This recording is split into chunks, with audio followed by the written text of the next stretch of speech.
నమస్తే నేను సిరి గత ప్రభుత్వ హయాంలో జగన్మోహన్ రెడ్డి గారు ఎన్ని అప్పులు చేశారు రాష్ట్ర ఖజానాన్ని ఎంత కొల్లగొట్టారనే అంశం అయితే ఇప్పుడు చర్చనీయాంశమైంది సో దానికి సంబంధించి మరిన్ని విషయాన్ని మనకు తెలియజేయడానికి మనతో పాటు ఉన్నారు ప్రముఖ రాజకీయ విశ్లేషకులు అంకమరావు గారు నమస్కారం సార్ నమస్తే అమ్మా సార్ ఇప్పుడు చూస్తుంటే గత ప్రభుత్వ హయాంలో ఏపీలో ఏంటంటే చాలా వరకు అప్పులు జరిగాయి వడ్డీలే చాలా వరకు కట్టాల్సిన పరిస్థితుల్లో ఇప్పుడు ఉంది రాష్ట్రం అని చెప్పేసి ఒక వార్త కూడా చర్చనీయాంశమైంది అయితే గత ప్రభుత్వ హయాంలో జగన్మోహన్ రెడ్డి గారు రాష్ట్ర ఖజానాని ఎంతవరకు కొల్లగొట్టారు ఏంటి అసలు ఏం జరిగింది సార్ 2019 వరకు ముఖ్యమంత్రులందరూ కలిసేసినటువంటి అప్పుకి 2019 తెలుగుదేశం కూటమి ఓడిపోయి జగన్మోహన్ రెడ్డి అధికారంలో వచ్చేటప్పటికి వడ్డీ కట్టాల్సింది 14,155 కోట్ల రూపాయలు ప్రతి సంవత్సరం 14,155 కోట్ల రూపాయలు మరి 5 సంవత్సరాల్లో జగన్మోహన్ రెడ్డి వచ్చిన తర్వాత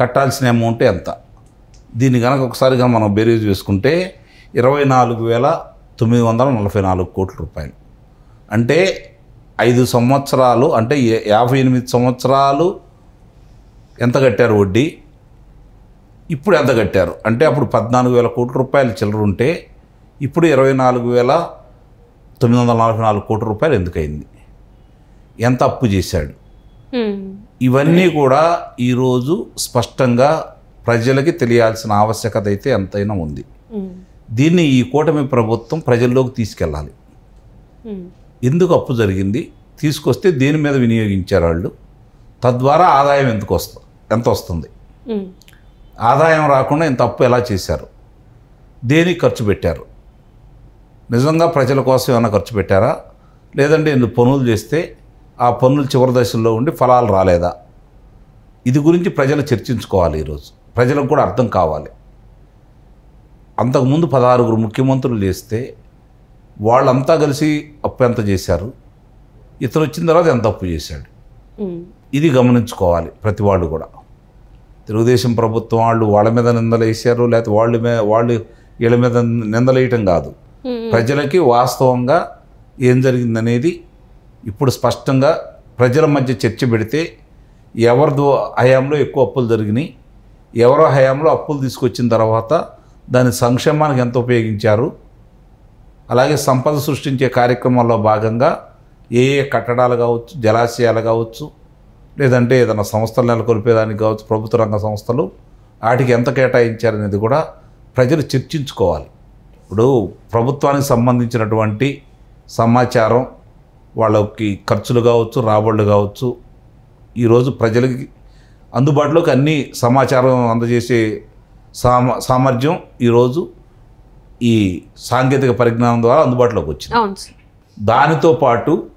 దాంతో విస్తృతంగా ప్రచారం చేయడంతో పాటు ప్రజలకి తెలియాలి అంటే ప్రతి గ్రామంలో కూడా దీని మీద చర్చ జరగాలి రాజకీయ పార్టీ నాయకులు అక్కడ అందరూ ఉంటారు ప్రతి గ్రామంలో ఏదో కొన్ని గ్రామాల్లోనే ఒక పార్టీ వాళ్ళకి ఉంటారు కానీ దాదాపు అన్ని గ్రామాల్లో కూడా 80% పైన అన్ని గ్రామాల్లో కూడా వివిధ రకాల పార్టీలు ఉంటాయి కొంత ఎక్కువ మంది ఉండొచ్చు కొంత ఆధిక్యత ఉండొచ్చు కొంతమందికి తక్కువ ఆధిక్యత ఉండొచ్చు కానీ అన్ని పార్టీల వాళ్ళు ప్రతినిధులు ఉంటారు అక్కడ అందరి సమక్షంలో ప్రజల సమక్షంలో పార్టీ నాయకులను కూర్చోబెట్టి దీని మీద చర్చ జరగాల్సిన బాధ్యత అయితే మాత్రం నిస్సందేహంగా ఉంది అట్లానే ఇప్పుడు ఈ ప్రభుత్వం కూడా ప్రజలకి ఏది అవసరం ప్రజలకి వృధాగా ఈ ధనాన్ని ప్రభుత్వ ధనాన్ని ప్రజలదే కదా అది ప్రజల పన్నుల ద్వారా వచ్చే ధనమే కదా అది లేదంటే అప్పుల ద్వారా తీసుకొస్తుంది అవి ప్రజలకు నిజంగా ఏ రూపేణా అందజేస్తున్నాం దానివల్ల ప్రజలకి ఏమైనా ఉపయోగం ఉందా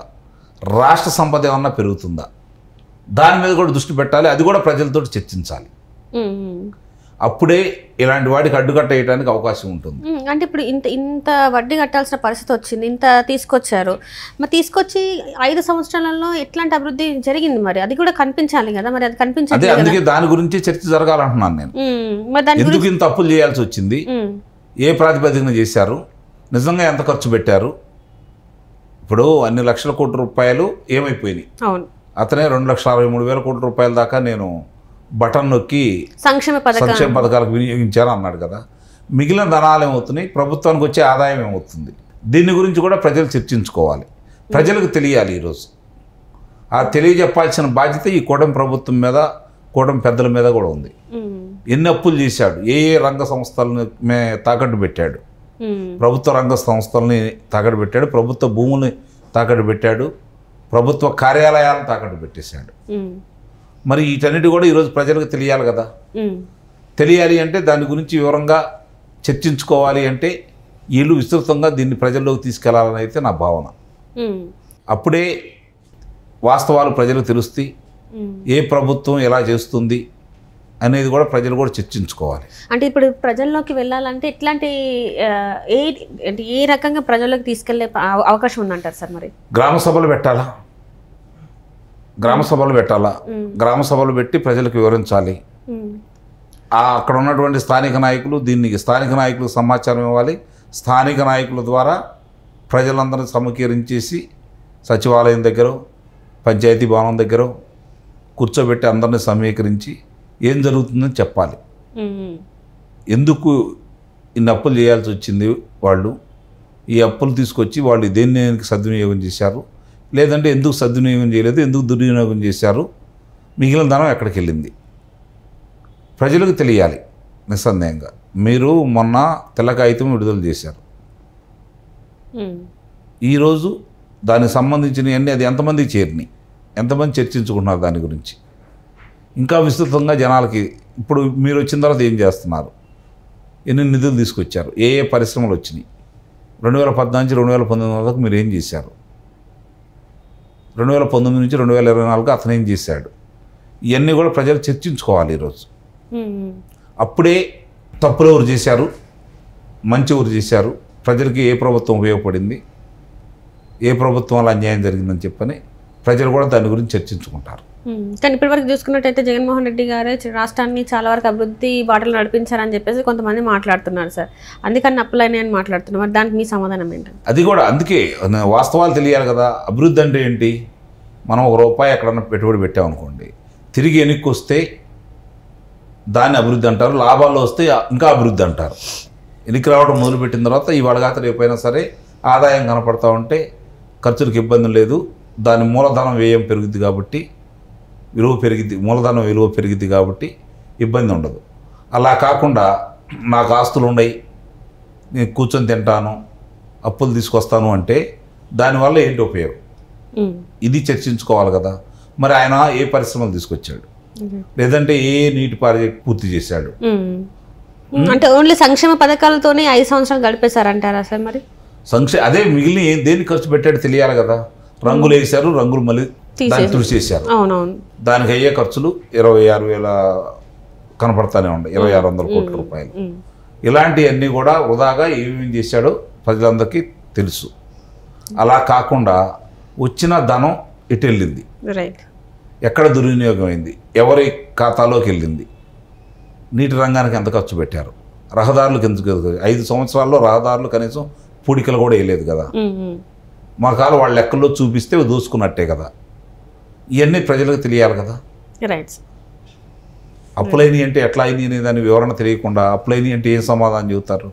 వాళ్ళు అడుగుతున్నారు, మా దగ్గర మేము ఎందుకు అప్పులు చేసాం, మీ దగ్గర లెక్కలు ఉంటే చెప్పండి అంటున్నారు. ఆ లెక్కలు చెప్పాల్సిన బాధ్యత వీళ్ళ మీదే ఉంది కదా. Right sir.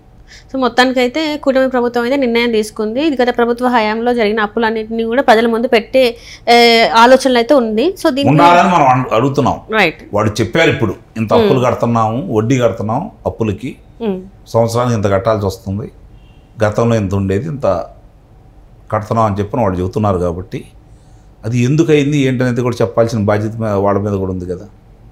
సో రేపు మాపో దీనికైతే ఒక క్లారిటీ వచ్చేస్తుంది అంటారు. చూడాలి. Right sir, right. Thank you so much.